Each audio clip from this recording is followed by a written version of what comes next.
¿Sí? Pues buenas tardes a todos. Después de la comida, estáis bien todos a punto, no dormáis, y vamos a ver si hacemos un buen trabajo. Esta mañana me he quedado cortado porque me he encontrado con páginas que no estaban escritas, recordáis, ¿verdad? Y eso son páginas que se volaron. Pero estaba al final mismo, y por lo tanto esta frase que quedó cortada, pues la vamos a dar entera, que la tengo aquí, que es lo único que faltaba. Y es esta frase que dice: la base correlativa de los cálculos está tomada de la pulgada y el codo sagrado, distintos de la pulgada y el codo. Y veremos qué es la pulgada y el codo, ¿verdad? Esto no nos dice ni gran cosa. Aquí, y para mí no, fora.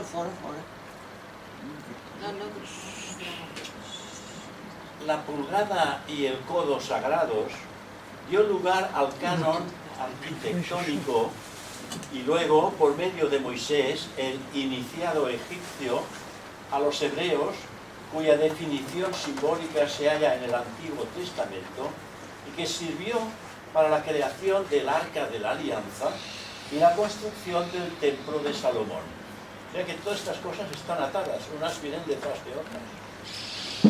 El codo sagrado piramidal se dividía en 25 pulgadas.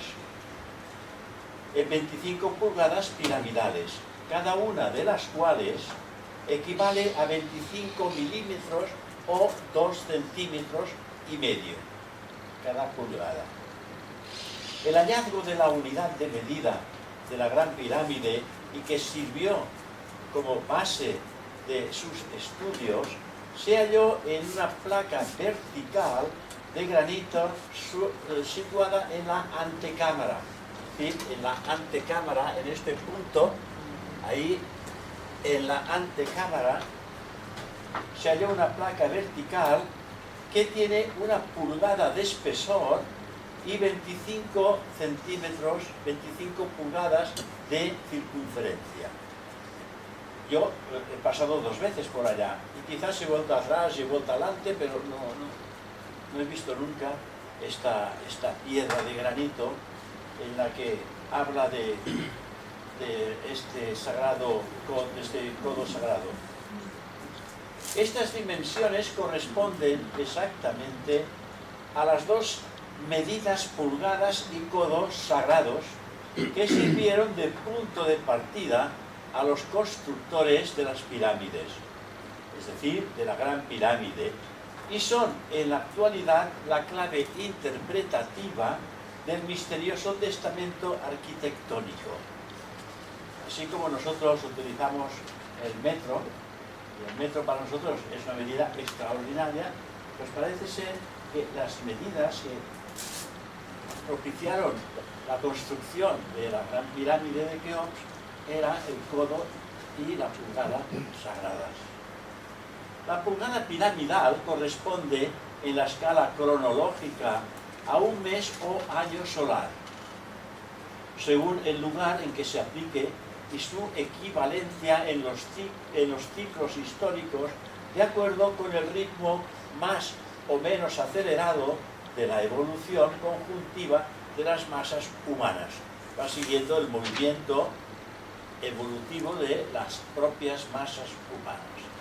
Al comienzo este ritmo es lentísimo, pero andando los siglos el poder reactivo de la conciencia colectiva ha ido acelerando la capacidad de progreso hasta la época moderna en que el internacionalismo y los inventos recientes hacen factible una sintonización emotiva y mental de la humanidad que conducen a un aceleramiento máximo la experiencia del presente ciclo histórico.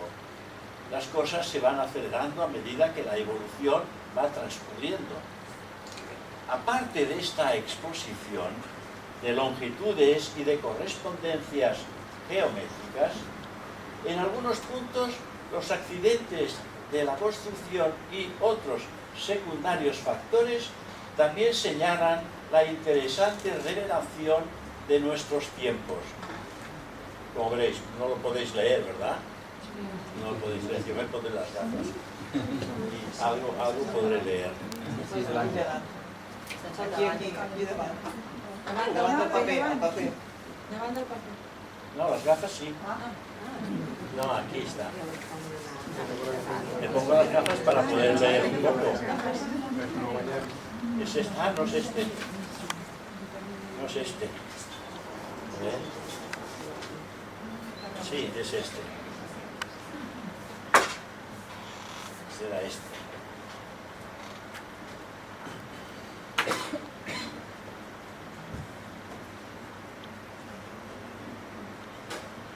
La enumeración de los primitivos ciclos históricos, comprobados según el método indicado, arrancan a 4000 años antes de nuestra era, o sea, desde los tiempos bíblicos de Adán y el nacimiento de Enoc, pasando por la época de Noé, hasta el fin del diluvio en el año 2344 antes de nuestra era.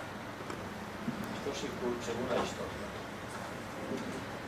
En un milenio más tarde se fija la época de la construcción del templo de Salomón y 1000 años después el nacimiento de Cristo, es decir, el nacimiento del estado crístico de Jesús. Según estos cálculos, el largo periodo comprendido en el primer pasillo descendente, que es este de aquí, desde la entrada de la pirámide hasta el pasillo ascendente, el que sube, comprende la época de decadencia de Egipto. Aquí es cuando empieza ya, en estas eras de las que estamos hablando, la decadencia de Egipto, en este. Comprende, y después de su iniciático esplendor primitivo, también decadente. Porque en un principio era un desarrollo continuado del despertar de la conciencia de la época de los egipcios. Pero en esta etapa de la que se habla 1000 años después de Salomón, que es el nacimiento de Cristo, entonces es cuando hay la decadencia de Egipto y también la decadencia iniciática de su esplendor primitivo. La fecha precisa del éxodo de los israelitas de Egipto se calcula con toda precisión de acuerdo con el inicio del estrecho pasillo ascendente en el 4 de abril del año 1486, del pasillo ascendente. Tiempos bíblicos. Aquí, éxodo de Israel, en este punto. Aquí, tiempos bíblicos. Iremos subiendo. Desde el éxodo hasta la crucifixión, o sea, toda la fase histórica y simbólica del Antiguo y del Nuevo Testamento se halla encuadrada en el pasillo angosto y ascendente, en este pasillo angosto y ascendente, difícil de pasar, cuyo lema, según reza el Libro de los Muertos, simboliza la búsqueda de la luz en medio de las tinieblas. Porque nosotros buscamos la luz, pero estamos todavía en medio de las tinieblas.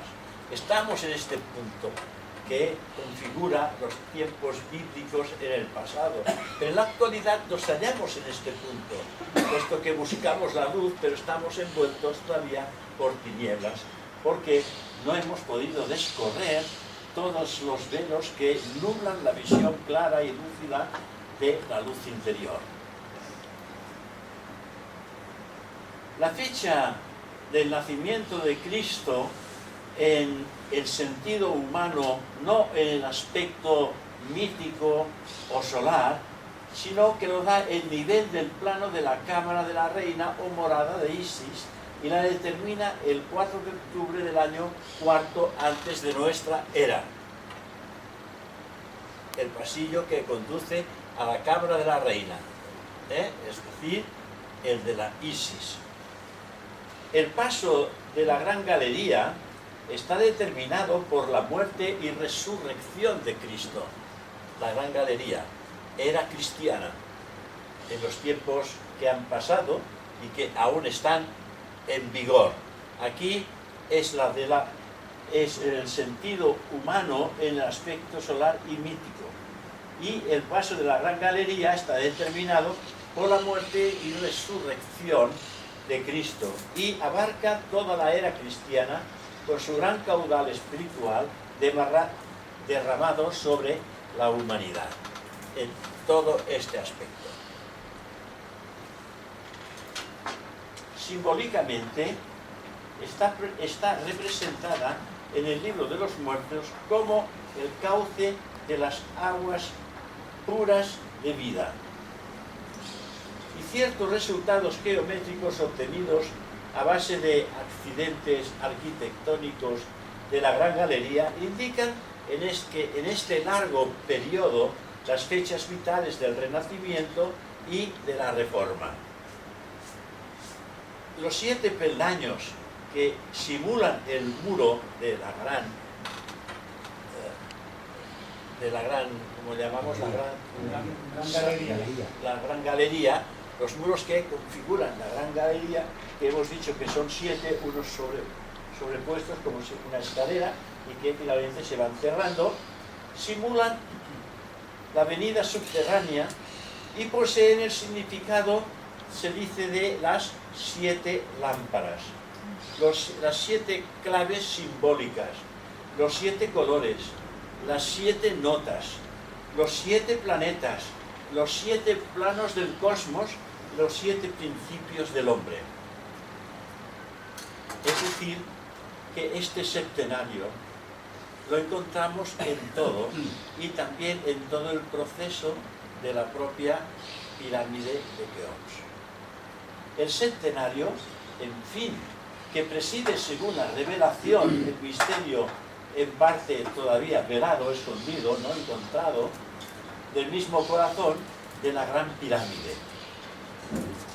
Poco a poco las cosas se van a ir descubriendo. Lo que pasa que están muy cerradas a esta abertura, pero no se puede parar. La luz y la verdad no se puede parar. Un día u otro, a no mucho tardar posiblemente, las cosas se irán abriendo, podremos descubrir o conocer estos procesos enigmáticos escondidos que encierran un caudal de conocimientos extraordinarios de la época de los atlantes. El fin de la Gran Galería nos da la fecha del 5 de agosto de 1914. Había...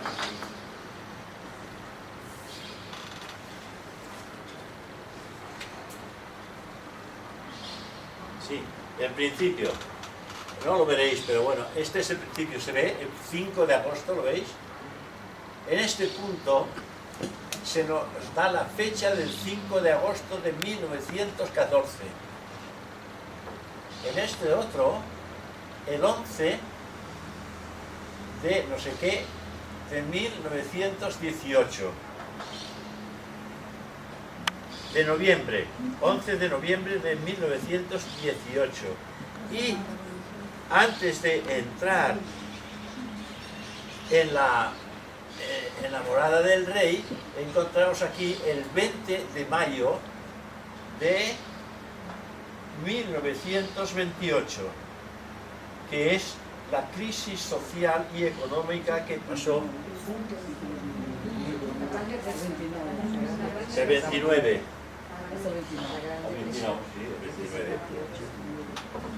Y el 15, seguramente hasta el 15, yo no lo veo bien, hasta el 15 de septiembre de 1936.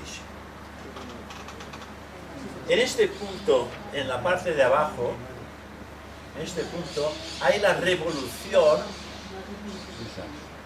de Rusia. La revolución de Rusia. En este punto, antes de entrar en la Gran Cámara, hay la guerra española, en el 38, 36, 38. Y en el 20 de agosto de 1938, esto. Hay la gran revolución,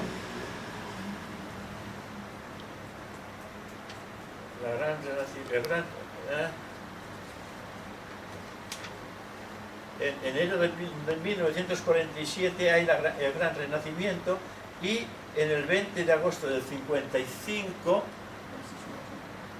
que no se ve, aquí sí, de 1955, hay la armonía social en el 20 de agosto de 1955. Todos estos puntos están ahí expuestos. No sé de qué manera estarán expuestos, pero aquí nos lo pone de esta forma. Que yo lo he encontrado interesante, porque si el libro es anterior a todo esto, ¿cómo es posible que estas fechas estén y que encajen y se encuadren con lo que pasó?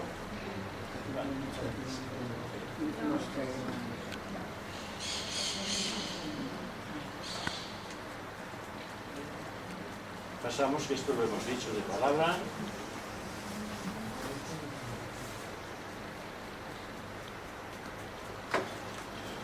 El pasillo bajo da entrada por la parte izquierda al santuario de la iniciación de la morada de Isis. Se entra, si esto es la cámara, se entra por este punto de aquí, por la parte izquierda. El sarcófago está en la parte derecha. Los que habéis estado lo habéis visto así, no lo han cambiado. Junto al muro de la derecha, en la parte oeste de la cámara, se halla el sarcófago, centro espiritual de la pirámide de la armonía divina, que corresponde al cruce perpendicular exacto de norte-sur del monumento milenario. Ahí justo está en este punto exacto.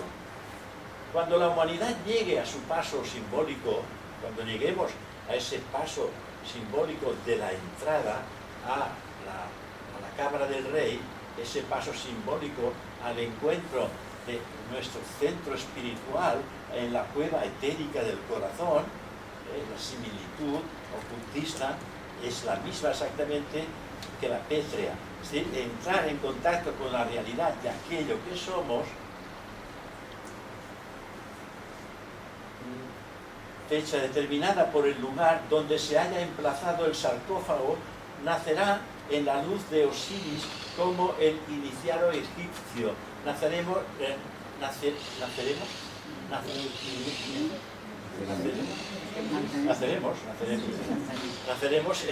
la luz de Dios divino en nosotros. Osiris, el ser divino y espiritual. Este acontecimiento lo determinan las fechas del 20 de agosto de 1938 y el 31 de enero de 1947, periodo de eclosión del espíritu, del gran renacimiento místico, del advenimiento del Cristo en el hombre cósmico. La humanidad recibirá entonces colectivamente, ya no uno por uno, sino colectivamente, la orientación interna que se revela en el antiguo iniciado, después de las pruebas prósperas al despertar del sarcófago de las purificaciones. Ese sarcófago de las purificaciones, este sarcófago es precisamente nuestra propia personalidad, es el sarcófago de las purificaciones. Para poder entrar en contacto real con aquello que somos, hemos de eliminar lo personal, y solamente lo personal se elimina tras la purificación, para volver nuevamente a las antiguas leyes. Y aparecerá el rayo solar de la conciencia liberada de lo inferior. La conciencia liberada de lo inferior habrá triunfado para saludar la autora feliz de la nueva era de Acuario. Entonces, el desenvolvimiento a través del poder de la mente será algo completamente natural. La fecha del muro sur de la Cámara del Rey corresponde al 20 de agosto de 1953, en que, sin duda, nuevas rutas interpretativas se descubrirán en el interior de la pirámide y se estructurarán plenamente las leyes constructivas del nuevo orden social basado en la belleza, la felicidad y en la armonía. Me parece imposible. Pero bueno, parece ser que esto tendrá que funcionar. Es imposible desconectar el aspecto matemático y simbólico de esta curiosa revelación de la pirámide de Keops, de su significado astrológico. Antes, al contrario, es curioso mencionar la sintonización cronológica de ambos sistemas, de vaticinar los acontecimientos del futuro y también su identidad interpretativa desde el punto de vista esotérico.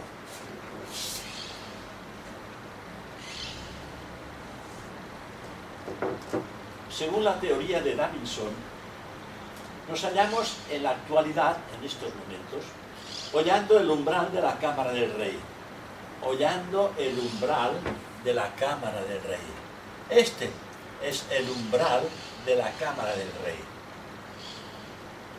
Simplemente estamos a un paso de poder entrar en la cueva etérica del corazón.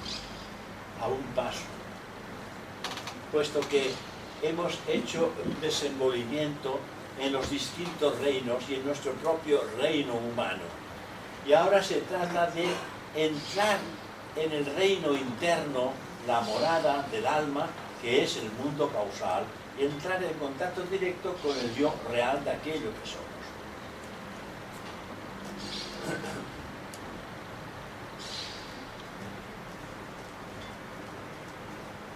La morada de Osiris, que se consagraba antaño al esotérico culto solar, y por ello la misteriosa estancia ocupa el punto central, el mismo corazón de la gran pirámide, como la cueva etérica apunta el mismo centro de lo personal y divino en el hombre.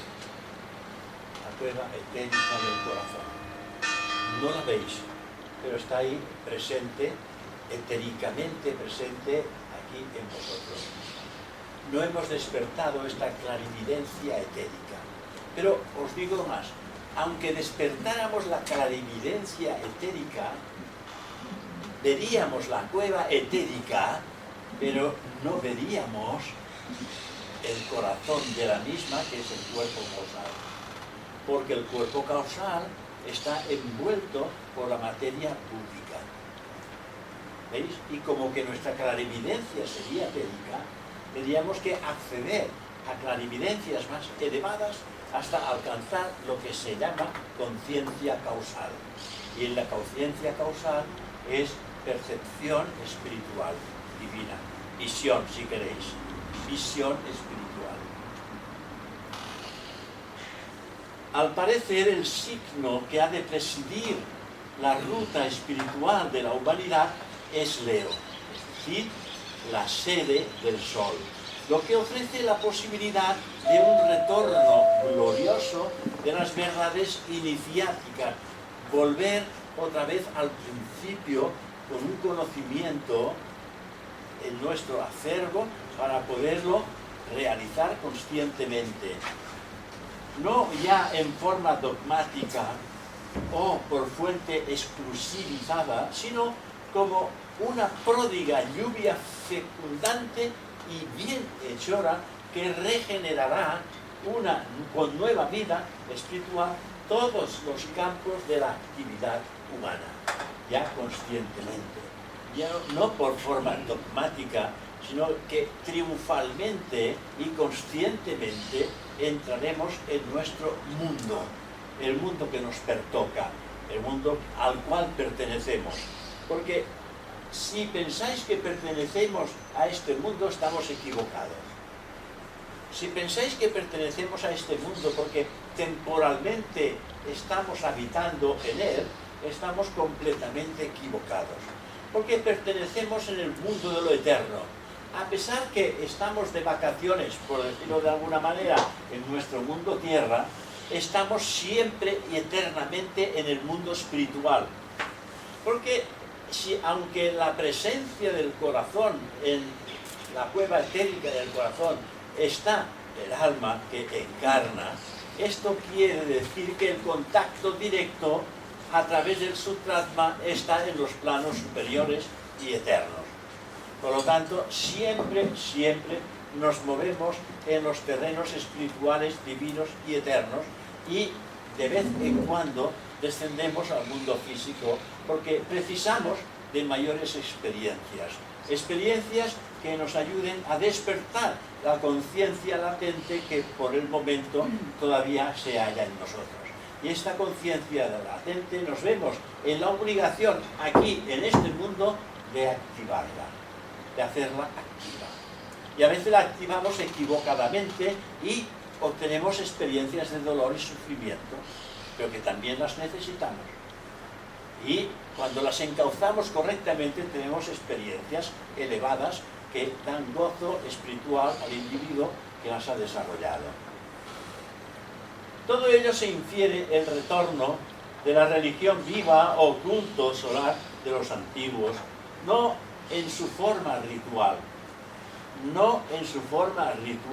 sino en su contenido sustancial, filosófico y ético. Ya sabéis que dentro de la sociedad teosófica no se realizan ritos de ningún tipo, pero sí filosóficos y éticos. La nueva religión será pues el reconocimiento y la observancia de los principios y orientaciones que en aquel tiempo eran patrimonio exclusivo de los iniciados, una vez trascendidas las múltiples pruebas. Una vez se habían trascendido las múltiples pruebas, todo esto venía respaldado por el efecto iniciático.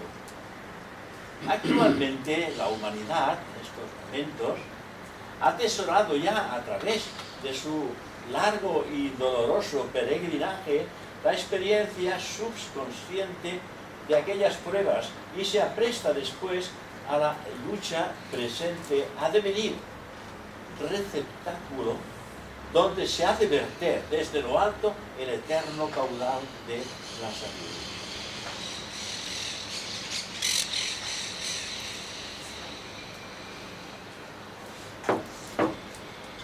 Y estamos a un paso. Estamos a un paso de recibir el caudal de la sabiduría. Pero es un paso difícil, porque no podemos entrar con lo que llevamos encima. Hemos de desprendernos de todo lo que llevamos encima y solo dando un paso entramos en la sala de la sabiduría. Entramos en lo que se llama Buddhi, intuición, sabiduría pura. Por lo tanto, solamente se necesita aspirar a ello. Aspirar, es decir, solamente hay que aspirar a la vida de la sabiduría. Actualmente, en esta nueva era en la que nos encontramos, en la era de Acuario, me parece recordar que tiene por regente el planeta Urano. Bueno, esto nos lo confirmará. ¿Es esto? Yo no estoy muy versado en astrología, pero ella está muy versada en astrología, cuya característica es el altruismo, la generosidad, la magia blanca, o sea, el poder consciente que otorga el dominio de los elementos como consecuencia del autodominio personal y la objetivación cósmica de las ideas y también, ¿por qué no?, de las cosas. Así que flota en el ambiente el amor universal cuando se responde a las altas vibraciones de Urano. Es el planeta de los ocultistas, es el planeta de los innovadores, de los imaginativos y de los creadores. ¿Y por qué no? De los teólogos. Da a la individualidad una tónica fuerte y peculiar. Es decir, que el uraniano no necesita del molde de ninguna moral externa, porque se convierte por sí mismo en un código vivo de moral insobornable. La verdad que este código en nuestros días brilla por su ausencia en nuestros días. Pero bueno, esperemos días mejores. La característica de la nueva humanidad hará posible, hará factible en toda su plenitud la divisa aristotélica de donde impera el amor, todas las leyes sobran. Donde impera el amor, todas las leyes sobran. Pero el concepto aristotélico del amor no era en modo alguno este sentimiento apasionado y egoísta que nos domina, sino el altísimo sentir como en carne viva el dolor de los demás y como propios sus sentimientos y anhelos, y el latir al unísono con sus más nobles aspiraciones. Este es el auténtico amor exento de egoísmos, sino es aquel amor que lo da todo en absoluto, todo. Amor verdadero es generosidad, en su más amplia acepción. Es la capacidad de darnos la plenitud con señorío interior, con un concepto sagrado del deber, de la disciplina y el reconocimiento de los verdaderos vínculos humanos. En esta era de Acuario, la sociedad humana debería consagrar un perpetuo culto a la amistad y a la solidaridad. El amor al estudio será en general contribución de la mente al caudal colectivo del bienestar social. Poco a poco, a medida que nos vamos educando, nuestra mente estará colaborando constantemente por el bien social, por el bien total social. Renacerán con mayor pujanza todas las finezas que hacen amable la vida.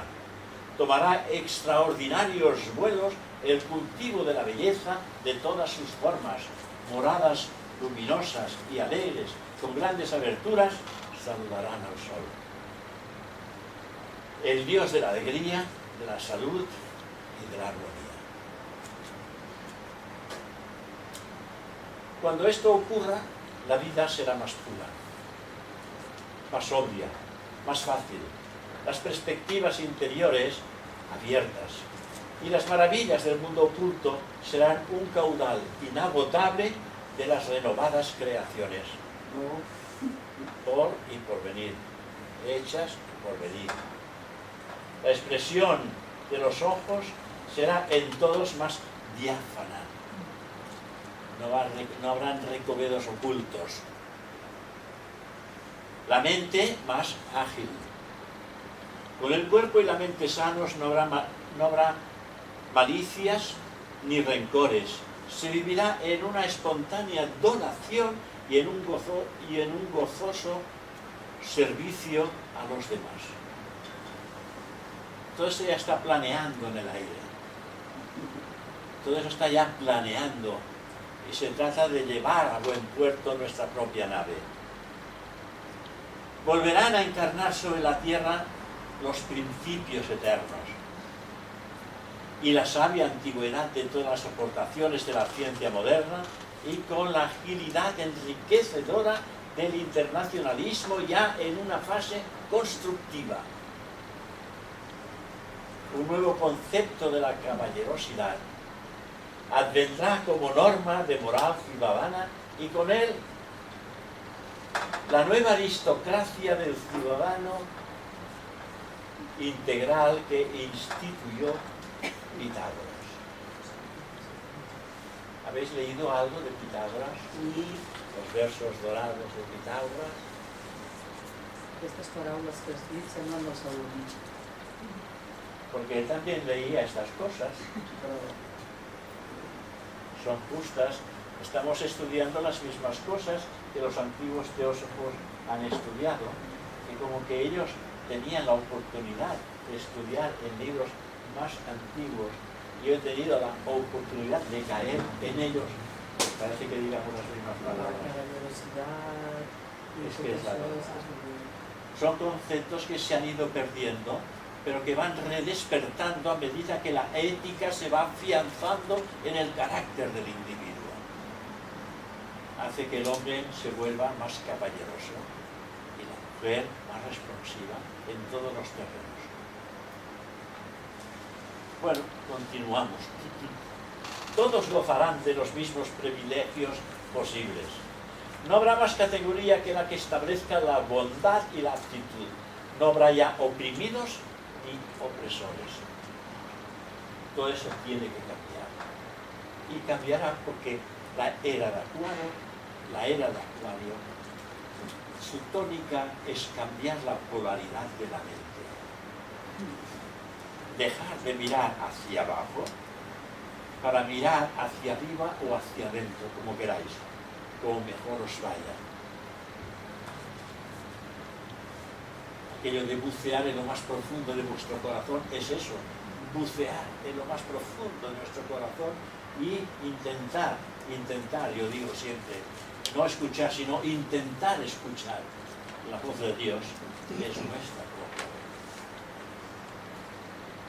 Grandes alas sutiles planearán en los cielos cuando hayan desaparecido para siempre los tormentos infernales de las guerras, símbolo de la ciencia pervertida y de la mente divina profanada. Es lamentable, pero es así.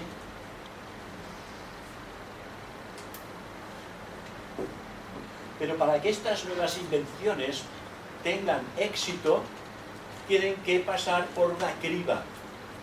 De momento, tienen que pasar por el egoísmo, luego por una criba y finalmente la invención pasa a la mente de aquellos individuos que buscan el bien de la totalidad.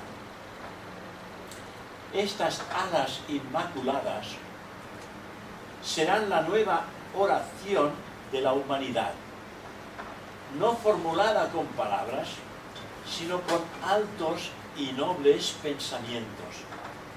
Hombres, mujeres y niños solearán el cuerpo y solearán el alma. En todos los órdenes de la vida, una ruta ascendente hacia el sol se abrirá como un símbolo, el sol divino en nuestro interior.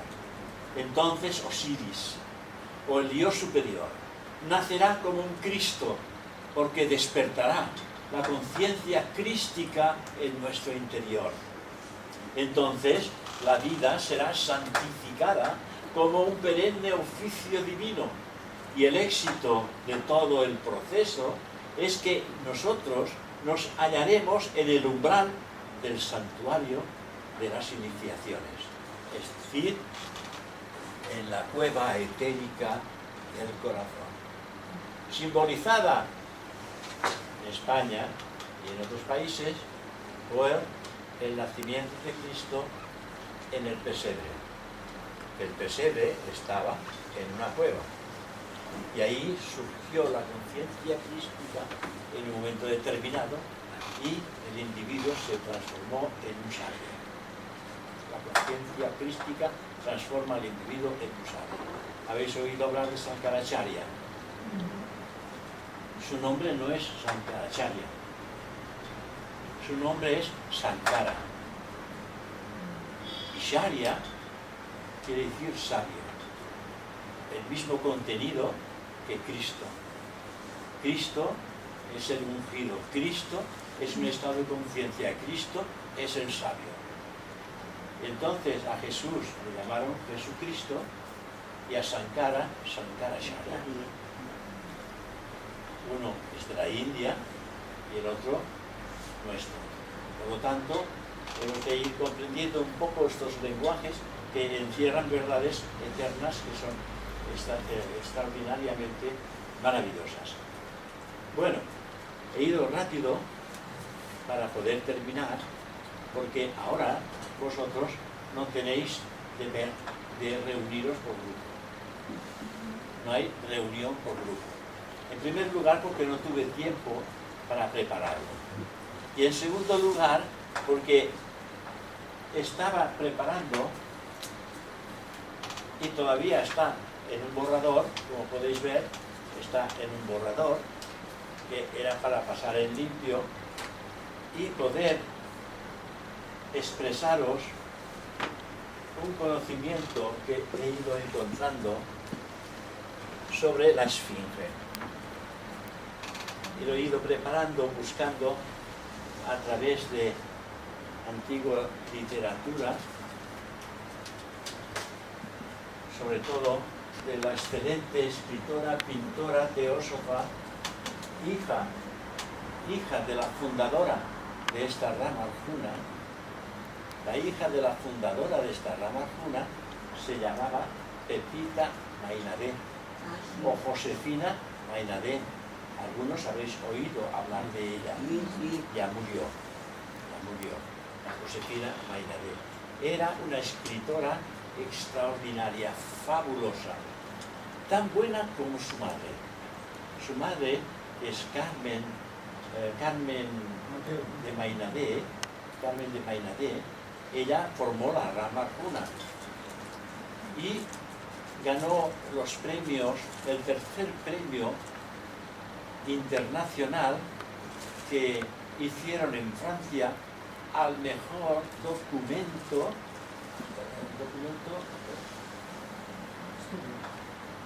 mejor estudio, ¿dónde sale la palabra? Tesis. El primer documental, en escritura, ¿qué sería un documental? Una relación, artículo, el artículo. Al mejor artículo, el tercer premio al mejor artículo sobre lo que es la teosofía. Y ella ganó el tercer premio. O sea, no era una persona cualquiera, una persona muy bien preparada. Si conocierais su vida, diríais, ¿por qué no puedo ser yo así? ¿No? Uno diría, ¿por qué no puedo yo ser así? Su trabajo fue excelente. Murió a los 59 años, pero hizo un trabajo extraordinario. Y el que lanzó todas las colecciones de libros de la Biblioteca Orientalista fue su marido, que era Ramón Mainadé. Y Ramón Mainadé era el padre de Josefina Mainadé.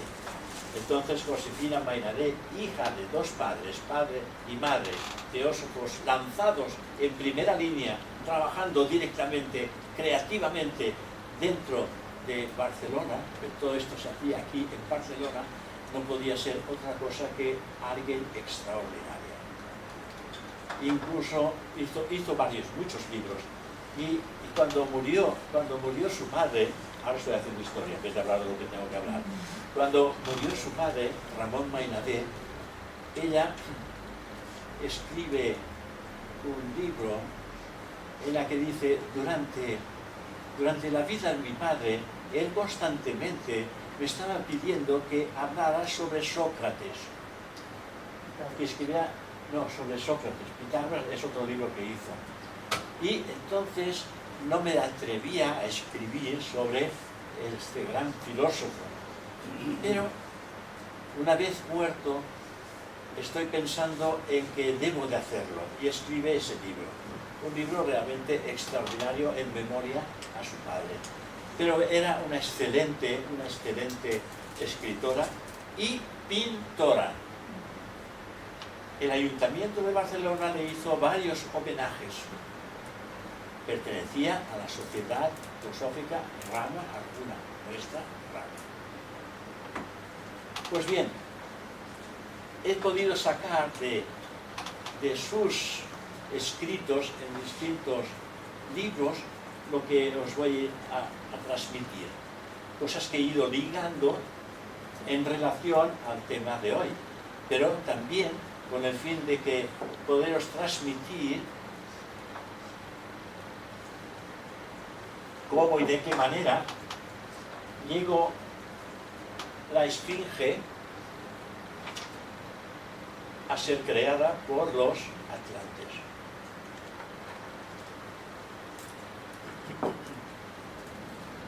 Ninguna civilización nace esporádicamente.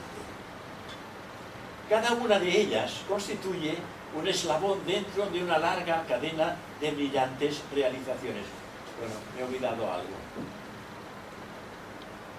Un descanso. Como yo no me canso nunca, no me entero de que quizás vosotros sí que necesitáis descansar un poco.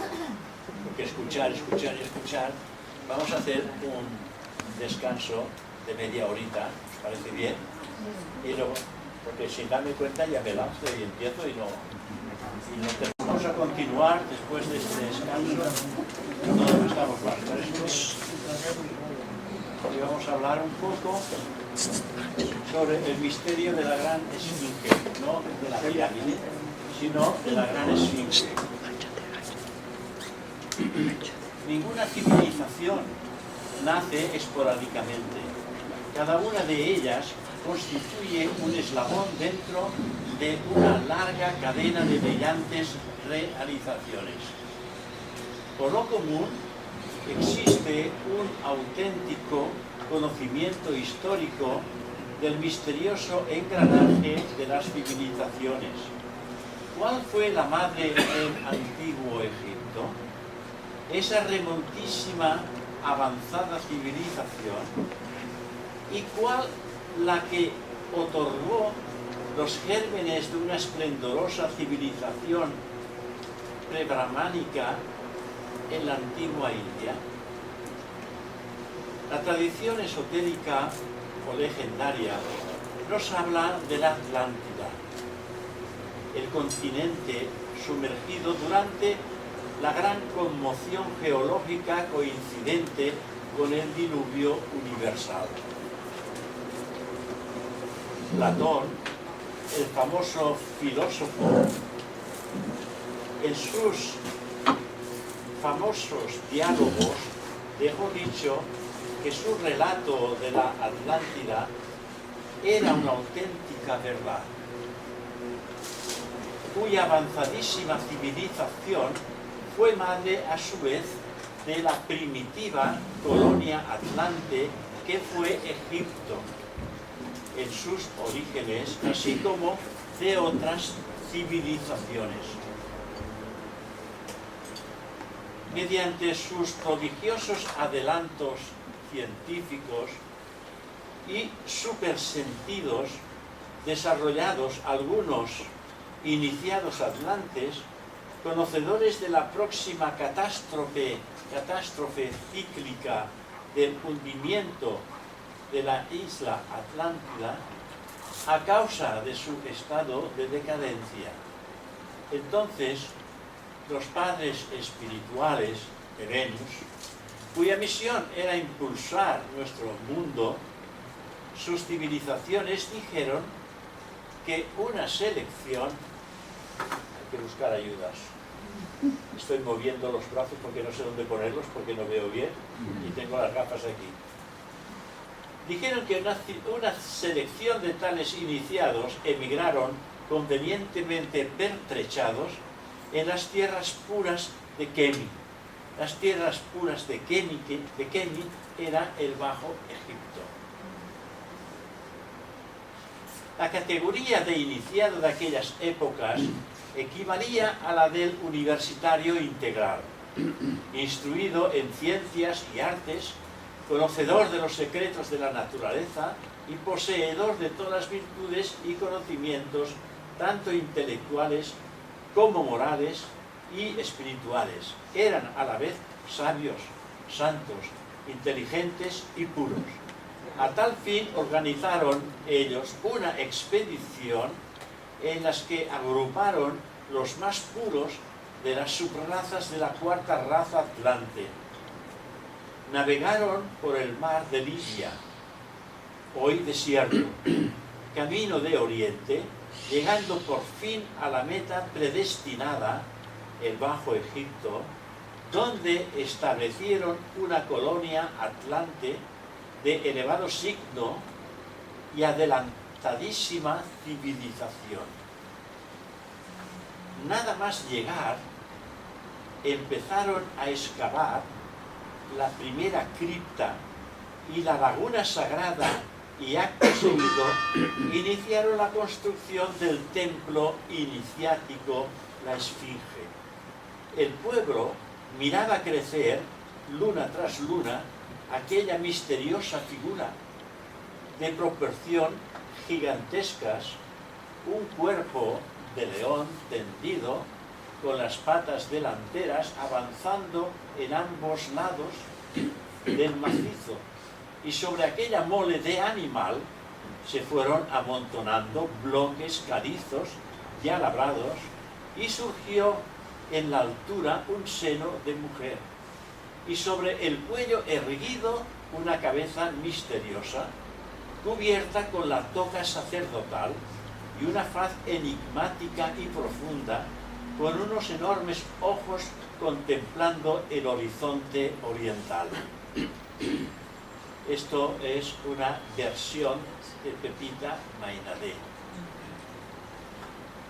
¿Qué es lo que se pretendió simbolizar en verdad con el primer monumento de la raza y civilización atlante en la hospitalaria tierra del Éxodo, que les ofreció salvación, refugio y porvenir? Al parecer, representaba a la Esfinge, el templo iniciático para el futuro de las edades que se sucederían milenio tras milenio en aquellas tierras puras de Kemi, para el glorioso Egipto, en la que cuyas gentes no osaban aproximarse por el indefinible respeto que les infundía su visión, tremendamente turbadora, al contemplar aquel cuerpo pétreo de león, posado con su lomo tendido, sus garras adelantadas, su cola enroscada, su cuello erguido, su busto femenino y una cabeza humana. Demos ahora un salto al tiempo hacia adelante y nos conectamos con la señora Blavatsky, la cual nos dice que la Gran Pirámide representó el vértice, el místico eslabón entre el cielo y la tierra. La idea simbólica de las pirámides es que todas las cosas dimanan del espíritu, pues ante todo, como un rayo petrificado, como una mística refracción,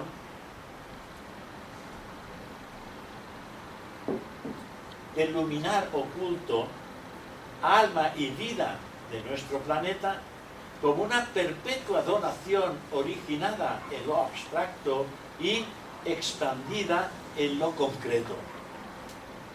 Así, toda la civilización maravillosa del antiguo Egipto fue una plasmación de la sabiduría originada en los misterios. La fecha de la construcción de la Gran Pirámide ha sido desde siempre uno de los extremos más debatidos por los egiptólogos, los cuales apenas se ponen de acuerdo en otorgarle 4 o 5 milenios de antigüedad. En cambio, los ocultistas conceden al misterioso monumento un origen remotísimo.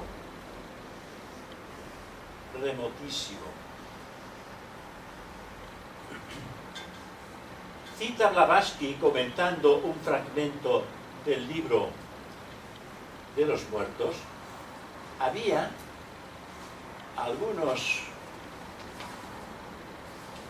pirámides a orillas del mar cuyas olas se estrellaban furiosamente contra su base. De esta cita se infiere que la topografía del país ha sufrido alteración y que aquellos observatorios mágicos astrológicos son anteriores a la desecación del mar del Sahara. Esto denotaría una antigüedad algo mayor que los contados millares de años generosamente concedidos a las pirámides por los egiptólogos. Sobre el testimonio del zodiaco de Dendera, Blavatsky dice, por medio del ciclo del año sideral, de 25.868 años, puede comprobarse aproximadamente el año de la construcción de la Gran Pirámide, que es un poco lo que estuvimos diciendo en la primera charla. Pero claro, como que esto era para otro momento, pues yo lo aproveché. Pero paso. Esta posición relativa del alfa del dragón y Alcione, siendo extraordinaria, no podía volver a ocurrir en otro año sideral. La pirámide debió de haber sido construido hace aproximadamente más de estos 78.000 años que aproximadamente contempla la pirámide de Keops. Sea como fuere, lo cierto es que la fecha en que se construyó la Gran Pirámide de Keops, el más antiguo monumento del mundo, se pierde en las mayores lontananzas históricas. Ahora bien, por todo lo expuesto podemos observar que el templo de la Esfinge es más antiguo que la Gran Pirámide según Madame Blavatsky, puesto que cuando los atlantes desembarcaron en las tierras puras de Keni, es decir, en el Bajo Egipto, la Esfinge fue el primer templo que construyeron ayudados por los indígenas del lugar. Y ahora vamos a hablar un poco, pues, de ese dibujo. Este dibujo surge en un momento dado, a principios del año 1900, hay un escrito, un artículo en la antigua Sofía, la revista Sofía antigua, hay un escrito sobre este particular. Y además hay un dibujo y un artículo hecho por un egiptólogo de gran renombre en aquella época, y que Madame Besant, la presidenta mundial de aquella época, leyó. Y esto le causó tanta curiosidad, digámoslo así, que fue a encontrarse con este egiptólogo. Le dijo, después de las presentaciones, le dijo, óigame, he podido leer un artículo suyo sobre esto y esto.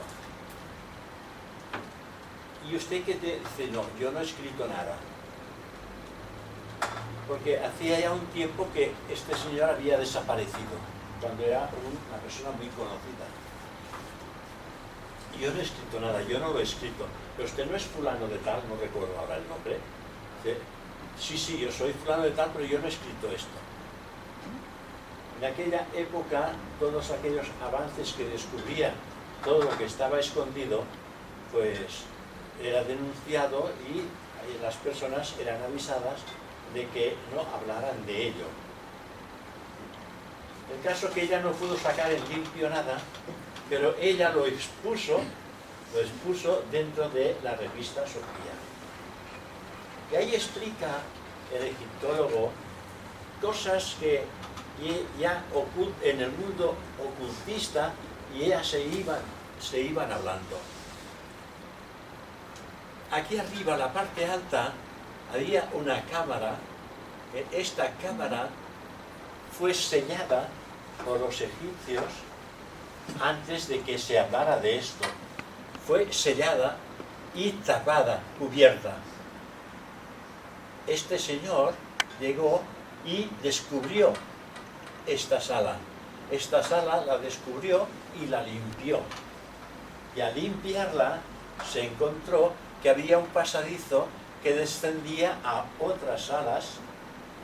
Esto está dentro. Los dibujos están fuera, para que los veamos. Pero estas salas están dentro, según se nos dice, de la Esfinge. Y que desde aquí salía un corredor en descenso hacia lo más profundo de la Esfinge, y que hay un templo más grande que viene por aquí, pero que no tenemos el resto.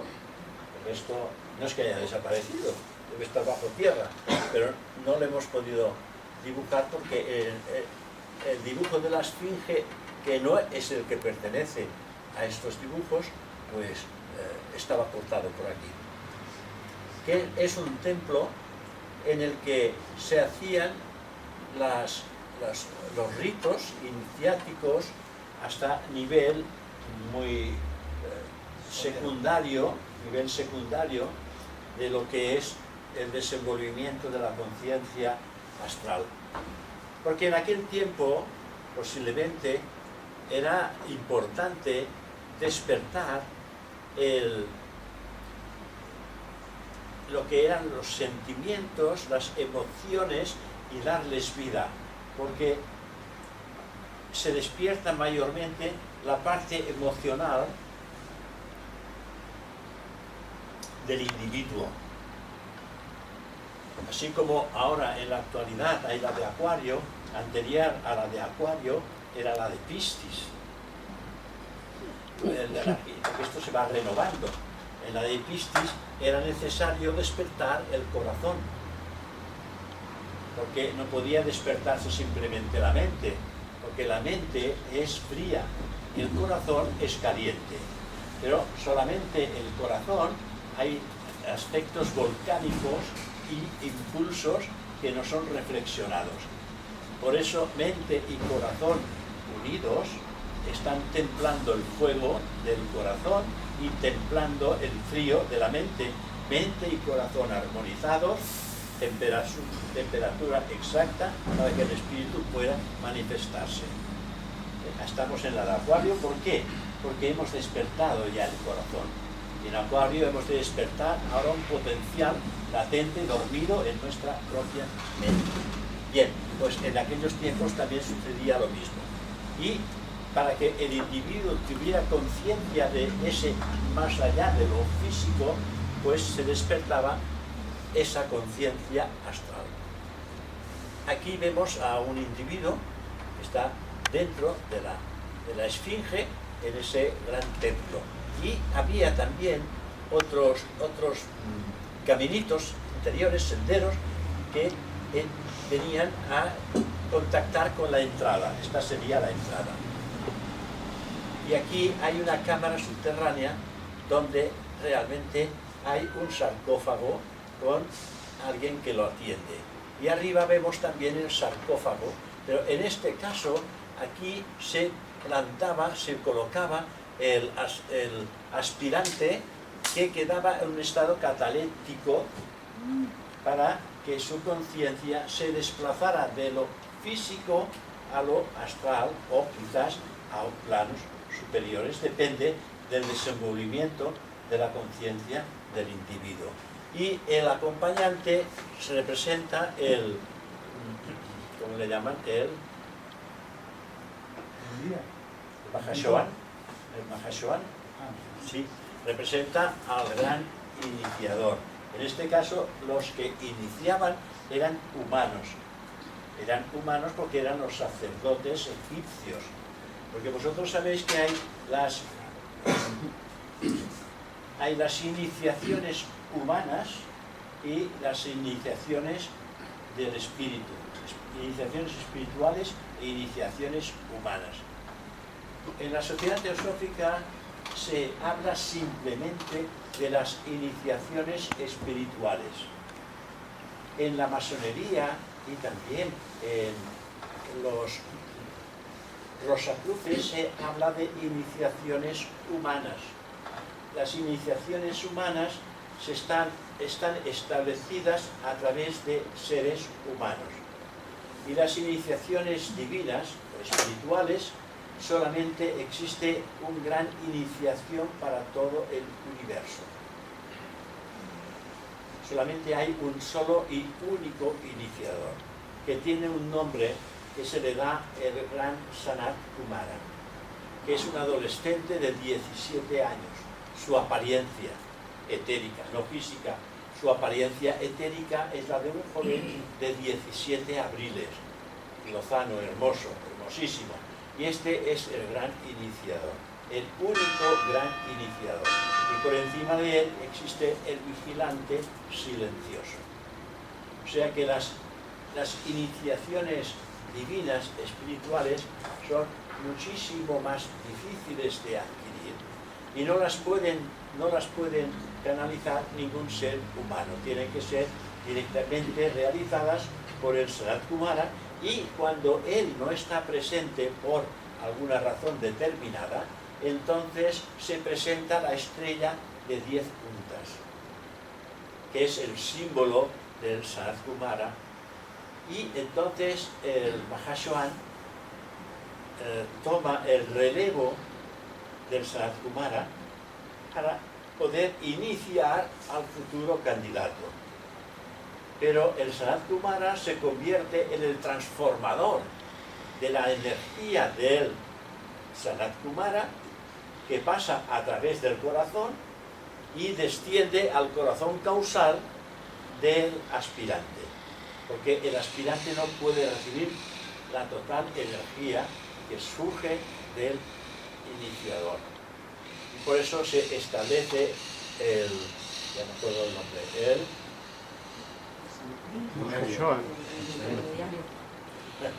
el mediador, como es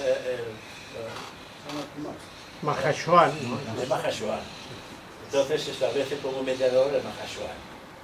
Y la energía es transformada y transmitida para que el causal del aspirante pueda recibir los votos. Porque los votos es la mónada que los recibe en el cuerpo causal del aspirante. La cosa es maravillosa, dicha así con 4 palabras no parece nada, pero vivirlo es la preparación de cientos de vidas para transformar su naturaleza humana en divina totalmente. Y esto es algo maravilloso.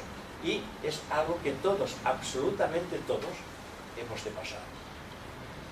No solamente unos pocos, todos. El más atrasado tiene que pasar. El más pequeño tiene que llegar y crecer, porque así está establecido. Nada se pierde en la viña del Señor. Alguien nos dijo, ¿lo recordáis?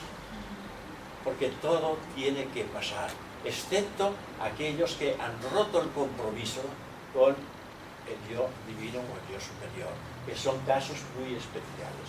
Como dije esta mañana o ayer, aquellos casos que, aunque simplemente tengan el recuerdo del beso de la madre, dice, son recuperables. Ve hasta qué punto llega la generosidad divina. Simplemente que haya el recuerdo del beso de la madre, este individuo es recuperable.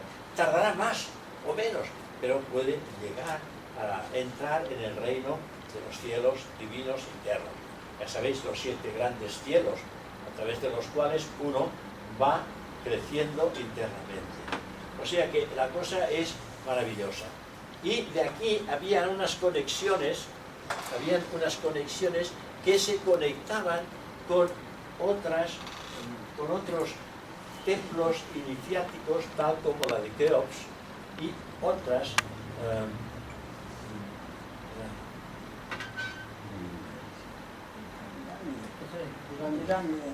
pirámides y otras pirámides. Se irán desvelando todas estas cosas con el tiempo.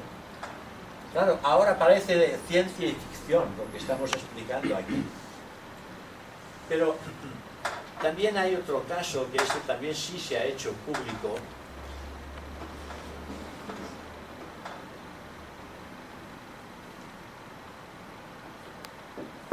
Que lo he comentado en alguna ocasión, y lo voy a comentar nuevamente, pidiendo perdón a Roberto, porque Roberto no está muy de acuerdo con esta versión, porque él lo ha tenido, la ha vigilado y la ha visto de otra manera. Pero bueno, yo lo voy a contar. Hay un vídeo, un CD, hay un CD de Omar Sharif se llama, en la que él hace una explicación de ¿cómo se llama? No un artículo, sino una exposición en vídeo, un documental. Hace una explicación en un documental sobre la esfinge. Él entra en contacto con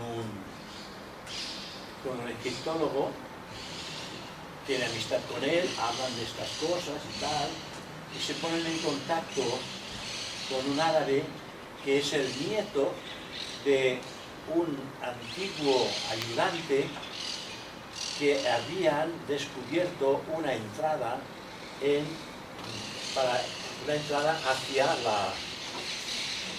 hacia la esfinge, una entrada lateral, por un lateral. Y entonces buscan a este hombre, y este hombre pues van buscando y dicen, pero ¿vas a encontrar la piedra? Y dice, sí, yo creo que sí, era un niño, él era un niño. Y van buscando y dicen, no, es aquí, es en esta piedra, en un lugar determinado, es esta piedra.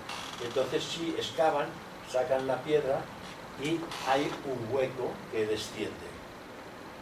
Y desciende Omar Sharif con el egiptólogo, porque el egiptólogo tampoco lo conocía, desciende hacia abajo y en un momento determinado, pues hacia la izquierda hay una especie de túnel que va hacia la izquierda y el mismo túnel continúa bajando hacia abajo, hondo. El que va hacia la izquierda va hacia la esfinge y ese hueco ha sido tapiado. Y esto lo explican entonces, con otras palabras, explican que hay la prohibición de pasar más allá. Hasta aquí se ha descubierto, pero no podéis ver lo que hay al interior, porque el interior es la pirámide. Y antiguos medidores con láser, con radars, a través de avionetas, estuvieron volteando la esfinge, diciendo que habían huecos en el interior. O sea, hay muchos datos sobre el particular diferentes, de investigadores distintos y diferentes, y estos decían, hay huecos, percibimos huecos en el interior de la pirámide. Por lo tanto, no es una roca viva, consciente y entera, sino que está hueca por dentro. Estos detalles van confirmando pues, de que realmente este señor, este egiptólogo, fue descubriendo cosas. Estas cosas seguramente, a mi entender, esto ya es una opinión particular, dijeron, cuidado, no digas nada porque va la vida de tus hijos y va la vida de tu familia. Es lo que se da a entender. Entonces, boca cerrada no entran moscas y nunca más se habló de ello. No ha habido ningún artículo más sobre ello. Cuando esto salió fue, bueno, una bomba en aquel momento, pero se cerró y hubo discreción total y absoluta sobre este particular. Pero que Madame Besant, ella lo relanzó a través de la revista teosófica Sofía. Y esto lo tenemos en Sofía, la tenemos aquí en la biblioteca. Y es interesante pues, ver que hay puntos que convergen y que de alguna manera te dan, no te dan una respuesta, pero ves que hay un acercamiento a obtener una respuesta y dices, esto parece ser que es posible. Y también uno se puede preguntar, ¿y por qué hicieron los atlantes una cosa tan gigantesca? ¿Para qué? En piedra. Podría haber sido cualquier otra cosa. ¿Por qué la cara de una persona, el cuerpo tendido de un león, con sus garras de león, y el cuerpo delantero de mujer? ¿Por qué? Masculino, femenino, y también pues la fuerza del león. Vete a saber. Son los 4 signos cardinales. O los 4 signos cardinales. Humano, que es el acuario. El león, el opuesto, estaría las alas del águila y después la otra. Así que hay las alas del águila también. Bueno, yo con eso termino mi exposición. Si queréis preguntas, si alguien de los que están aquí puede contestar.